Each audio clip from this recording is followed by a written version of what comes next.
Nous avons une belle sculpture de Juan Miro, qui est donc un artiste qui a travaillé beaucoup avec mon grand-père et mon père. Donc Miro venait à l'atelier, faisait le modèle en petite taille, et mon grand-père l'agrandissait. Et cette pièce a été réalisée quand mon père avait commencé à travailler dans l'atelier avec mon grand-père. Donc c'est une des œuvres qu'ils ont fait ensemble. Je me dis, ils ont fait ça, elle est énorme la pièce, je ne me rappelais pas à quel point elle était grande. Ça m'impressionne. Ça m'impressionne. Et à l'époque, en plus, c'était vraiment le début de tous ces nouveaux matériaux. Il y avait beaucoup d'effervescence, beaucoup d'argent, beaucoup de budget, donc on faisait des trucs de fou. Et maintenant, on est dans une économie beaucoup plus austère. Et j'espère que j'en ferai des aussi grandes aussi. Oui, c'est impressionnant. Mais je trouve ça fou qu'il n'y ait pas son nom, quoi. 40 ans plus tard, personne ne sait que c'est pas Miro tout seul. Alors il s'en doute que c'est pas Miro tout seul qui a fait la sculpture, mais que c'est vraiment un atelier professionnel et c'est ce qu'on fait. On fait des sculptures. Donc maintenant, moi, je veux que ça se sache tout ça.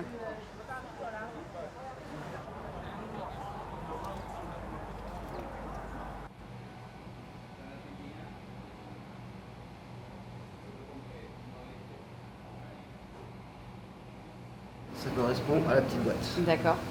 Donc nous trois, on va lever. Et tu veux que je mette en place Voilà. la grande en premier? Oui. Oui. À Miami, Caroline Aligon et son père, Olivier, travaillent depuis 4 mois sur cette sculpture. C'est que we are resting on that point only. It doesn't matter. It's strong. L'œuvre entre leurs mains a été imaginée par l'artiste belge Nick Hervink. Mais ce sont bien les Aligon et leur équipe qui ont fabriqué la sculpture. Ils lui ont donné vie à partir d'un modèle 3D et d'un dessin fourni par l'artiste. Ces deux-là, Ah oui, c'est... On est pas mal. En fait, c'est pas l'artiste qui crée, quoi. Ah bah c'est lui qui crée, parce que c'est lui qui fait le modèle 3D, c'est lui qui le fait. Il nous amène, et quand on a un modèle 3D, on est content, parce que des fois les artistes viennent juste avec un sketch ou un croquis, et sur du 2D, sur un papier, nous on doit créer toute la forme. Ça sent le montage final, ça. Oui, ça s'en rapproche. La propriété intellectuelle revient à l'artiste. Nous, on est des techniciens, des magiciens, on rend réel les rêves qu'ils ont dans leur tête. On a les capacités techniques pour faire ça.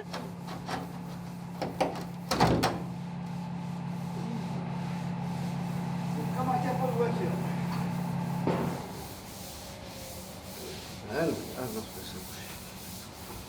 Olivier, lui, est ingénieur d'art. C'est lui qui s'occupe de la structure des œuvres. Il a construit ce squelette de métal qui permettra de maintenir la sculpture pendant des décennies. Son travail se fait au millimètre près. Et il touche la cornière. Mais la cornière, on l'a juste arrêtée. Donc je vais couper juste 3 points ici et la pivoter un petit peu comme ça. Et ça va me permettre de regagner la place et de retrouver mon alignement ici. 4 mm too long.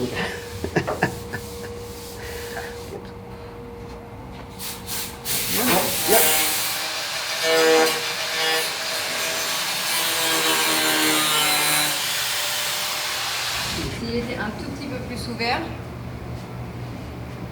comme ça. Oui, on l'a déjà ouvert Déjà ouvert. Peut-être un peu plus. Hein. Et pas énorme, mais ça nous aiderait pour le point qui est là-bas. 10 cm ferait pas de mal.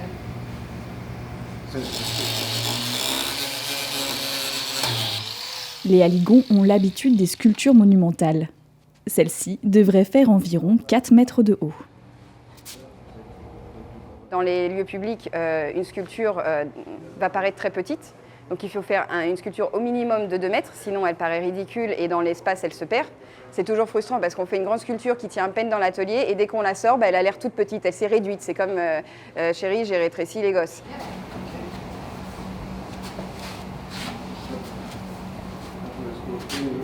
On est bien, en haut, en bas, on est bien. Ce serait idéal. Là, on est bien partout. Take off, yeah. I've been able to take it out. So I have no reach. C'est très bon signe. Capot de rôle, c'est ça. Hein? Regarde ça. Juste, C'est pas mal. Hein. ouais, hein. Une, Regarde ça c'est pas bien mal. consistant, bien régulier là. Dans la... Là, ici, si on est là, on est nickel.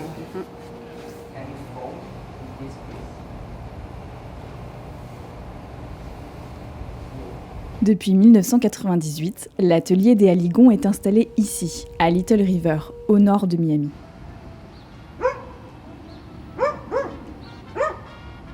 Cet ancien quartier agricole s'est transformé et attire désormais des industries, des entreprises et de nombreux artistes.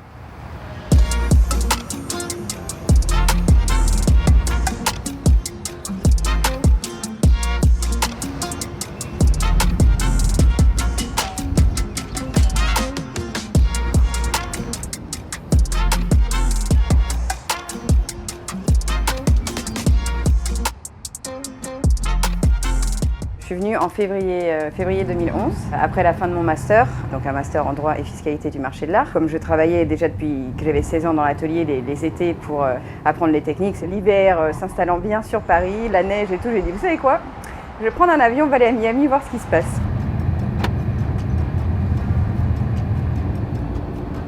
Il y a 20 ans, Miami était une ville très différente, avec une réputation très différente. Miami, c'est le choix de mon père. Mais ils sont venus s'installer parce que, justement, la scène artistique commençait à se développer. Et ils se sont dit, c'est une bonne ville pour s'implanter. Miami s'est mis à beaucoup investir, à mettre des œuvres d'art dans les hôtels, dans les lieux publics, pour embellir la ville et en créer la réputation. Donc ça, évidemment, pour nous, ça nous a bien aidé pour avoir du travail. Nous, on est référencés comme fabricants de sculptures. Et donc, du coup, la ville peut faire appel à nous pour divers projets. C'est souvent un triangle, tu as le fabricant, l'artiste et le galeriste, ou la ville, la personne qui va payer la production en gros et qui va acheter l'œuvre. Nous, on parle directement avec l'artiste. Les œuvres réalisées par les Aligon embellissent des hôtels, des résidences privées ou des parcs publics.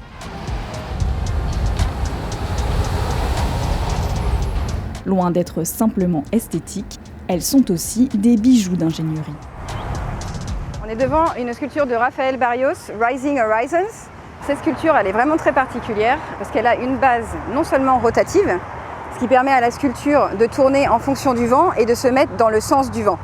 Et une deuxième chose très importante, la base est faite en deux parties, une partie stationnaire et une partie qui se plie. Ce qui fait qu'on peut descendre la sculpture sans avoir à l'enlever complètement de son lieu, ce qui coûte moins cher et ce qui évite des dommages potentiels. Et ensuite la laisser coucher, protéger le temps que l'ouragan passe, et ensuite on la relève.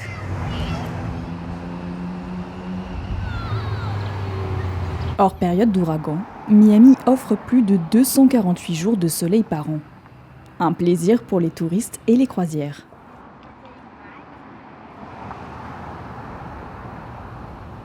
Mais comme pour notre peau, les UV sont une menace pour les sculptures et un défi supplémentaire pour ceux qui les créent. Normalement, tout était rouge, très foncé, comme même plus foncé que ça. C'était un rouge néon.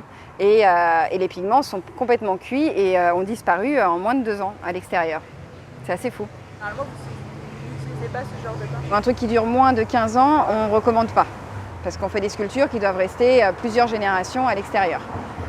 Et pour ça, les peintures de voitures, les peintures polyuréthane, ce sont les plus résistantes. Et on a des effets métalliques, mais on n'a pas des effets néons. Et l'artiste joue avec la transparence, et entre la résine, il y a de la lumière à l'intérieur de la sculpture, et donc du coup, ça émane, ça fait comme un glow, un halo autour de la sculpture. Donc là, on a un problème entre le souhait de l'artiste et la réalité des règles de la physique. Depuis 25 ans, la famille a réalisé des dizaines d'œuvres comme celle-ci, rien qu'à Miami.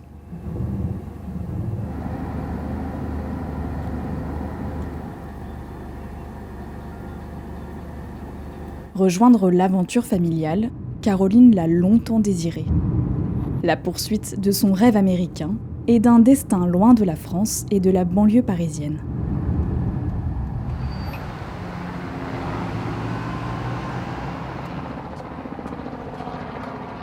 J'avais aussi un désir fort d'être proche de mon père qui, depuis que j'avais 13 ans, habitait quand même très loin de moi, donc j'avais envie de travailler avec lui. Et surtout du haut de mes 24 ans où moi j'en savais pas grand chose, mon père c'était genre ouh, c'est MacGyver, il sait tout faire. Au début, quand je suis arrivée aux États-Unis, j'étais plus à faire la fête, à sortir. Je préférais vivre plus dans la ville, j'étais dans un appartement, 11e étage. Oui. Hi Titi. Ça fait pas mal d'années que je suis ici. Je me rends compte qu'il y a aussi des années qui passent très très vite. Je me suis bien perdue dans le travail pendant pas mal d'années, à vraiment tout apprendre, engranger, tous les jours un peu plus, un peu plus. Donc je suis très fière de tout ce que j'ai appris, de mon évolution, de mon chemin. Je suis arrivée, honnêtement, j'étais une jeune de 24 ans qui était un peu perdue dans la vie et maintenant je suis une femme de 38 ans qui manage un atelier d'art et qui a des connaissances étendues sur tout ce qui est sculpture et œuvres contemporaines. Et donc ça c'est pas rien. On reste humble, hein, parce que c'est pas tous les jours que je dis ça, mais c'est vrai que oui, c'est un beau parcours. Je ne sais pas si j'aurais eu les mêmes opportunités en France.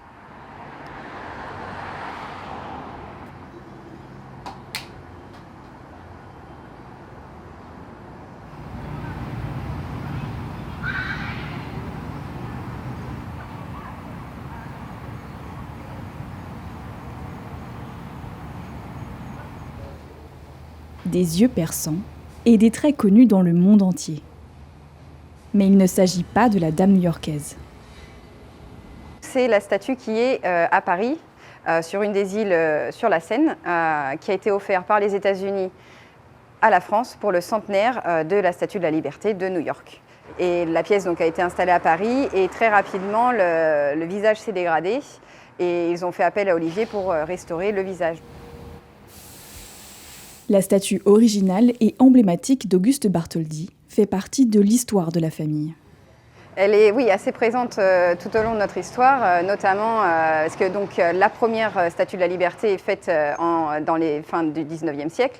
Mon arrière-grand-père, 5 générations, a participé à l'agrandissement de la Statue de la Liberté de New York. Et cette statue, ça évoque toute ma famille, toute une histoire sur 120 ans de vie quoi, et d'évolution. Et des fois, c'est sûr que ça m'a un peu sentimentale et un peu pleine d'émotions parce qu'on a perdu notre grand-père il n'y a pas très longtemps. C'était...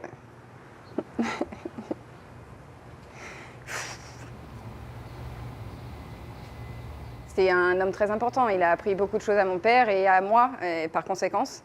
Et notamment quand je fais du plâtre, je pense toujours à mon grand-père avec beaucoup d'affection parce que les techniques de plâtre, c'est vraiment la tradition à Ligon. Une tradition et des innovations techniques qui ont su convaincre des centaines d'artistes de travailler avec les haligons. Auguste Rodin, Jean-Jules Chassepeau, Niki de Saint-Phal ou encore l'inventeur de l'art modeste, Hervé Di Rosa. Les haligons collaborent aussi avec des sculpteurs locaux. Ce matin, Caroline et son amie artiste Ursula Noriega travaillent à l'agrandissement de ce modèle. Première étape, le moulage à creux perdu. Chaque partie sera moulée, puis agrandie des jambes jusqu'à la tête. Ça, c'est le corps de la pot girl, donc qui est le pot de fleurs agrandi. Et ensuite, donc nous allons mouler maintenant la tête. Donc on va mouler la moitié du cercle. Nous avons cette balle qui est exactement la forme qu'il nous faut. Donc on fait avec des fois les choses qu'on a à la maison. Et donc comme ça, ensuite dans le moule plâtre, on fera 2 tirages résine pour créer la sphère et créer la tête.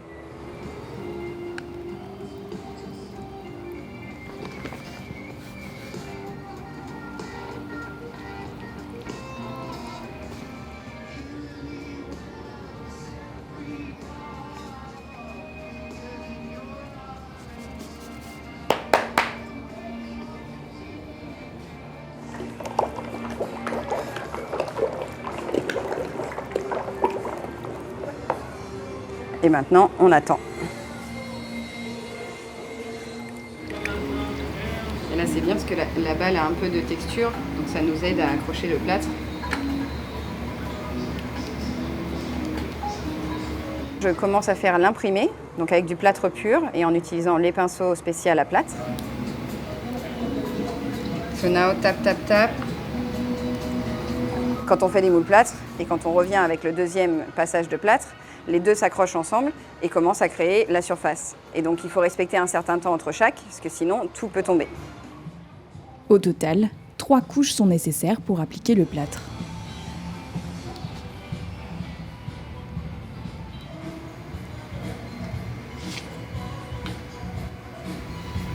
J'adore comment la balle elle rebondit quand on envoie le plâtre, c'est très marrant.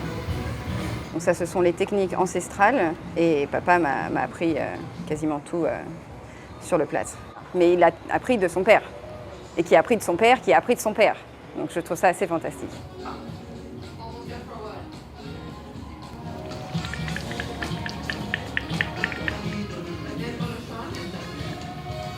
The photo show in the next one.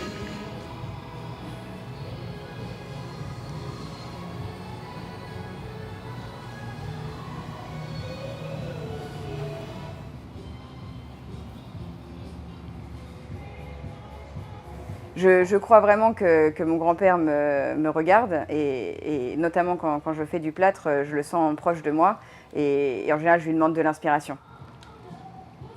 5 générations de différentes mains ont fait le même travail. Et je vais dans ma zone et je me laisse guider par toute cette énergie. Puis alors quand il faut envoyer pile le plâtre comme ça là et qu'il tombe exactement où il faut, là, tu dis, tu vas Pépé, tu serais fier. Right? I don't think I can have the strength to do that. And I guess we can feel how much weight it is. Okay? It's a lot of weight. Lift it with me. Just keep being on the wood. You got it? I have it in the center, and now we're gonna go. Ready? And there we go. And now we can take the wood.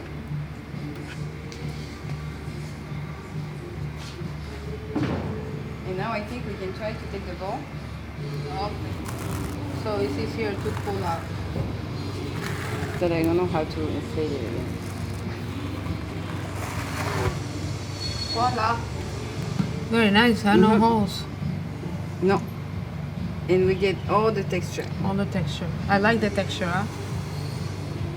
Because it gives the feel of not a, you know, of something, of a ball of something.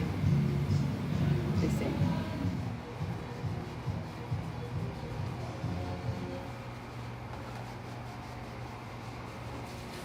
De l'autre côté de l'atelier, la sculpture de Nick Erving avance petit à petit. De nombreuses étapes l'attendent pour la rapprocher de son état final.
Cette machine est au cœur du processus de fabrication de sculptures. Le pantographe est indispensable pour agrandir une pièce.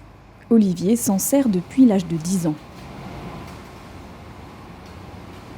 C'est une machine qui a plus de 120 ans, que mes 2 arrière-grands-parents, grands-pères ont mis au point. C'est un objet qui a été passé de génération en génération, que mon père a emmené jusqu'aux États-Unis. Il y en a très peu dans le monde qui restent. Et donc il y a très peu de gens dans le monde qui savent se servir de cette machine. Et jusqu'à il y a à peu près 15 ans où l'impression 3D n'existait pas, c'était le seul moyen d'agrandir une sculpture de façon précise. L'intérêt, c'est qu'on peut agrandir ou réduire n'importe quelle forme. N'importe quelle forme. On la met sur le pantographe et on peut être un ratio extrêmement précis. Là, par exemple, nous agrandissons 5 fois. Donc le grand triangle est 5 fois la dimension du petit triangle. Sur le petit triangle, nous avons un pointeau qui suit la forme du modèle. Et sur le grand triangle, nous avons un outil chaud qui découpe le polystyrène exactement à la forme du pointeau sur le modèle. Sur sa machine, Olivier peut y passer des heures, sans parler à personne. La première étape est donc de dégrossir, d'enlever les parties inutiles, les parties vides. Actuellement, Olivier est en train de faire l'ébauche.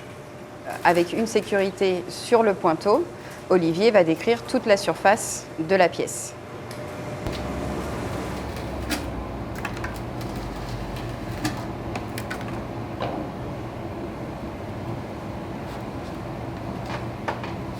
Le pantographe a subi plusieurs améliorations pour le moderniser. Et c'est Robert Aligon qui l'a rendu électrique.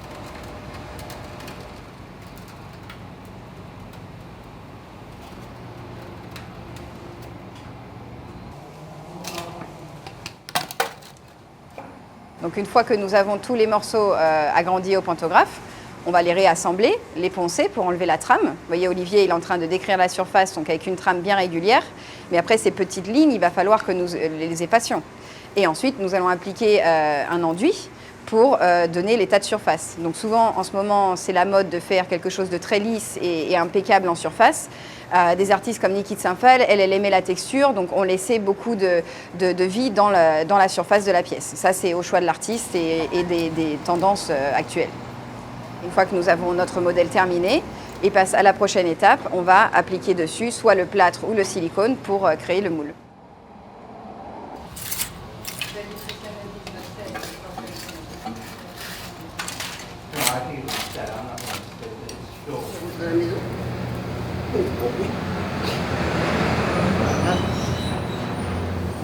On rentre à la maison.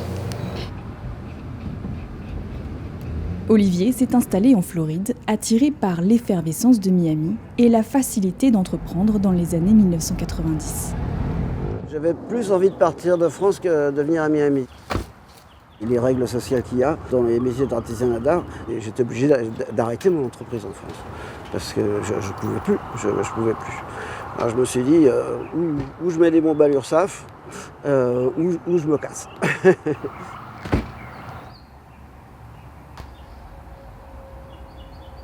Donc ça, c'est la médaille de chevalier des arts et lettres que j'ai obtenue en 2012. Oui. Et ça représente quoi pour toi? Oh, c'est une reconnaissance quand même de tout ce que j'ai fait dans ma vie, quoi.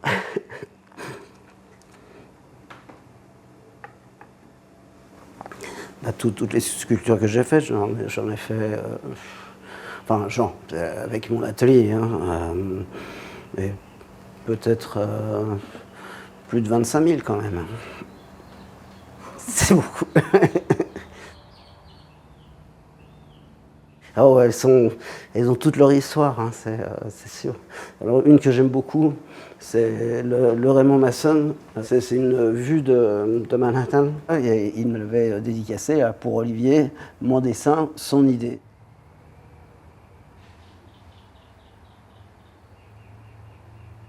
Il ne faut pas vouloir gagner des milliers et des cents en ayant un métier d'art. On est déjà content si on arrive à faire survivre l'entreprise.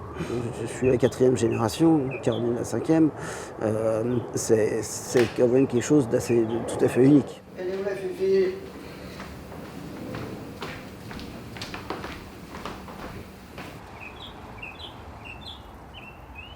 Et les clients que j'avais quand j'étais jeune, l'argent, il s'en fichait complètement.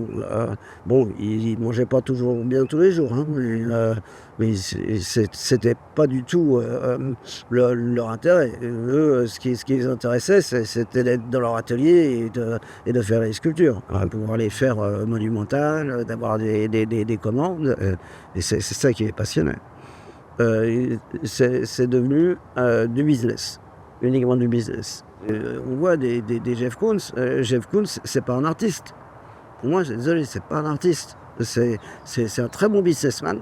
Ça, c'est le gros changement et pour moi qui tue la création artistique. Parce que pour moi, il n'y a plus beaucoup de création artistique.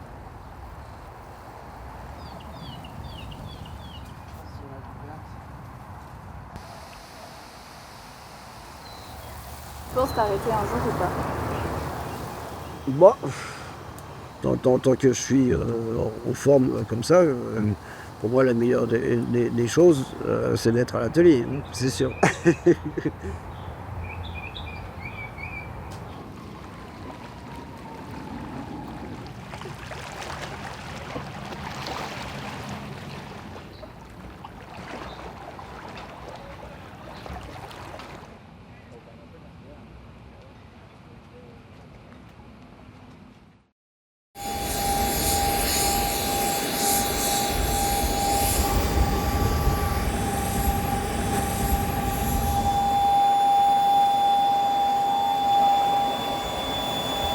Sur le tarmac, les Aligon retrouvent l'artiste Jenny Pérez.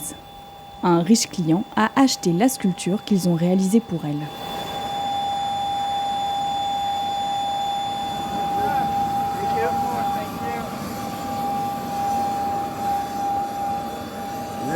Do you guys have Wi-Fi on the plane by Yes, any we chance? do. Great. Yes, you will have full Wi-Fi. Great. Beautiful. Is there a code or just? Nope. Okay. Just you'll see. We'll see it. Yeah, you'll see it. It's the only Alright. one that's there. Yeah, I imagine. Thank you so much. And again, don't hesitate to come up to the cockpit and let us know if you're. Thank you so much. Thank you so much. Enjoy the flight. Thank you. Can you send me those pictures? Yeah, I wanted you to select which one. Oh my God.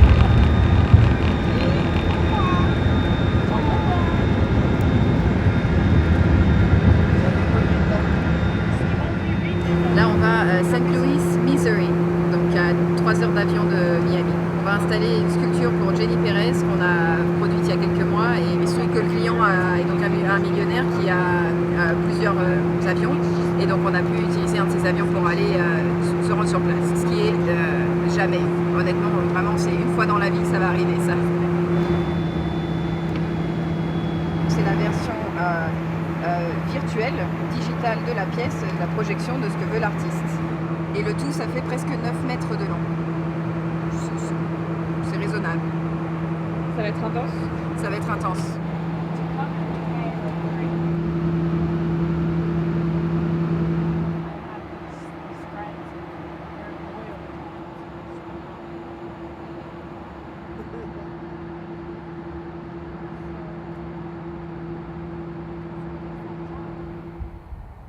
L'installation a commencé, mais l'échafaudage gêne la pose de la sculpture sur le mur.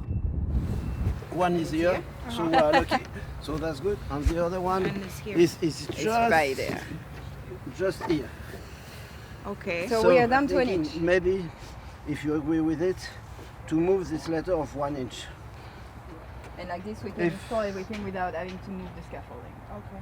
But we That's cannot really move the R because the maybe the a wall little is- bit. That would be half an inch. So it's not too close doors and Something everything's like so that. spaced out, you know. Overall, it's gonna feel the same. Yeah. It's But not- we're not sure. Exactly, To, yeah. to, That's- we need to put a template because we are speaking inches on a length of 350 50. inches. So we need to be sure we are Yeah. accurate. Mais c'est toujours comme ça. Mais c'est toujours comme ça. Ah, les installations, les c'est chantiers, c'est toujours ça. Hein. c'est pénible. Et encore, là, on s'en tire bien. Hein. Ouais. Parce qu'il y a tellement d'intervenants. Il y a une petite erreur sur un truc. Mais si tu as 3 erreurs, alors là, Là, tu t'en c'est sors génial. plus. Là. Ou genre, il n'y a pas ce qu'il faut pour les câbles électriques. Et là, Ouais, on est bien, ouais, quoi. ouais. Là, Ils sont pas prêts. Ouais. Parce que ça, c'est pas une installation facile. Hein. Ça, c'est clair. Vamos a hacer todos los huecos y de ahí vamos a pegarlo uno por uno. So va a tener el momento que nos vas a ayudar a pasarlas. So nos vamos a entrenar un poquito para que sea suave. Ce sont des lettres en format géant avec de la lumière derrière. Je lâche. Donc dans chaque dalle, on a des endroits qu'il va falloir percer pour ensuite venir installer la sculpture dedans. Et chaque lettre quasiment est indépendante. Donc on va faire beaucoup de perçage et beaucoup de collage.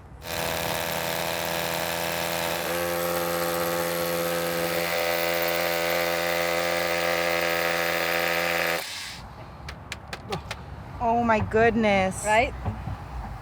Talk about See? close call. Yep. Incredible, Olivia. You're genius with the numbers. It's a little scratched here, but it's okay. I think I'll put a protection right now to make sure nothing Oh, I see like a little... I'm gonna go up and Something thin.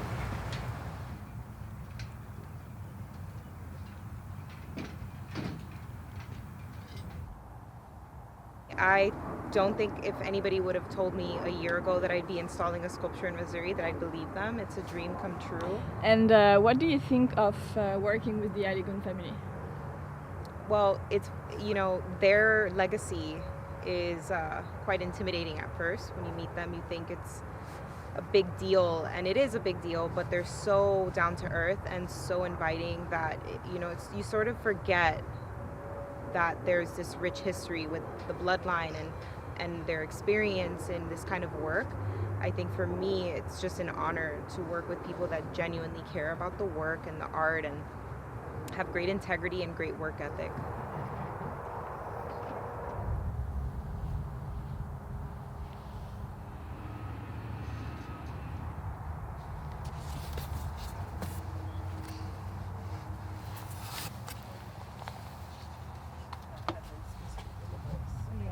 C'est une résine polyester mélangée avec des charges et notamment du sable, qu'on va appeler vulgairement la colle.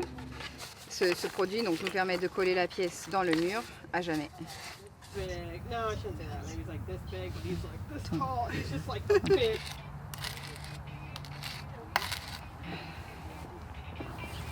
Tu aimes toujours le côté où c'est pas sale. Hein, Ah oui, je préfère. C'est mieux. Mais avec mes gants de bœuf, j'y tiens.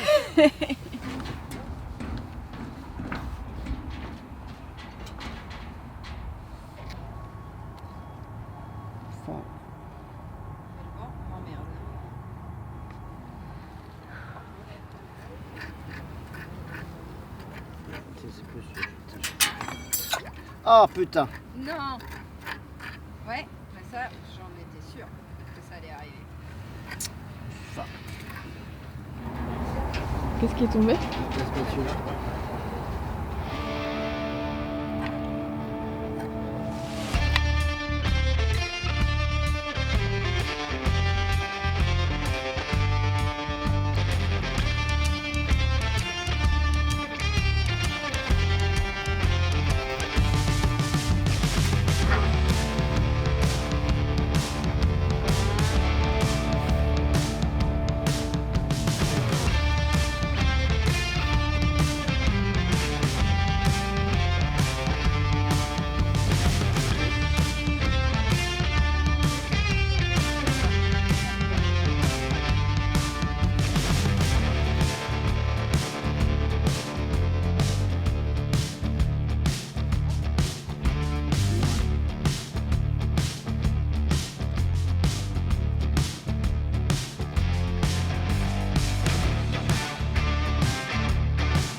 Ben oui. On y est presque. Là, c'est du boulot. Oui. Ah, c'est précis tout ça.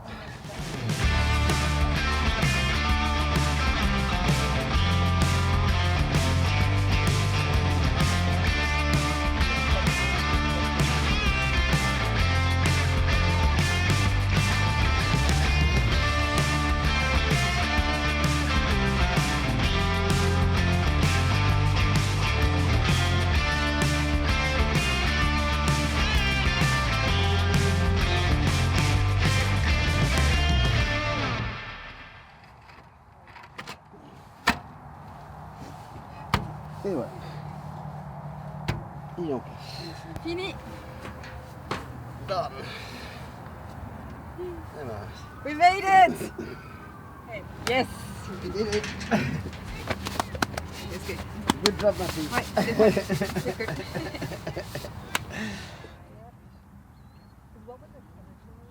Here and now. The little other sculptures, right? No, there's little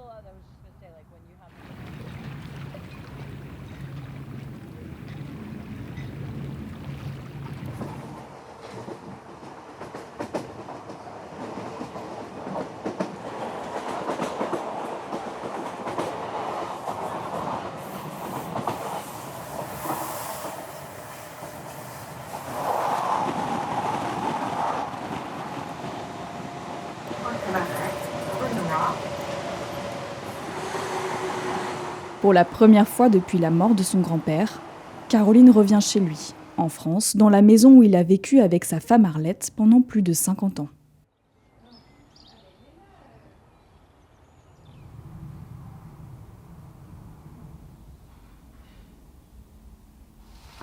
Sarah, une des cousines de Caroline, est venue pour le week-end. Elle aussi souhaite apprendre les techniques artistiques familiales. En fait, c'est un hommage à mon grand-père et c'est d'ailleurs ce que je lui ai dit la dernière fois que je l'ai vu sur son lit d'hôpital. Je lui ai fait la promesse, je lui ai dit que ça y est, j'avais commencé à travailler avec son fils et avec ma cousine et que j'avais l'intention de garder ce savoir-faire, de le perpétuer et d'ouvrir un atelier en France parce qu'en France, en Europe, il n'y a plus d'atelier à Ligon. Je suis très contente d'avoir eu l'occasion de lui dire parce que pour moi, c'était important.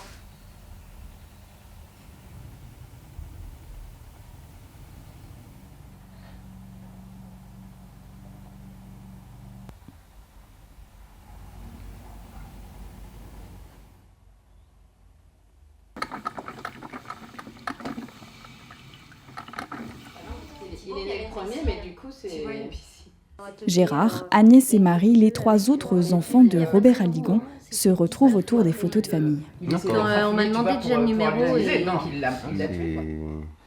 C'était Madame Dumitrescu. Papa, ça c'est sûr. Et apparemment c'était Madame Dumitrescu. C'est pareil, moi je le connaissais plus en forme de totem. Qui est beau, et elle faisait de la elle peignait par-dessus. D'accord. Super. Il a une classe naturelle, Pépé. Il est tellement lui là. C'est là avec Roger. Oui, ah oui, j'aime beaucoup aussi. Ouais. C'est des petites photos. Énorme. Bon, quand elles sont blanches, elles nous intéressent moins. Ah, c'est très pratique. Et oui, le pouce. C'est celui qui est dans le jardin là?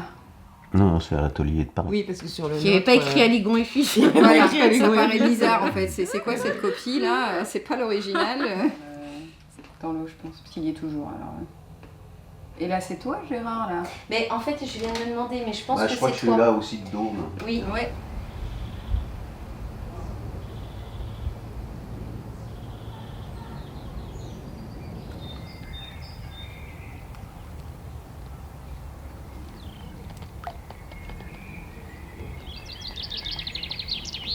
La dernière fois que j'étais là, c'était en juin. Justement, j'étais venue le voir parce que je sentais bien que c'était la fin. Parce qu'au mois d'août, il n'était plus là.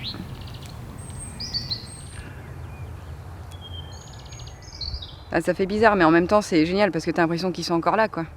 Parce que tout ça, c'est leur vie, c'est eux, c'est un bout de mes grands-parents, chaque sculpture.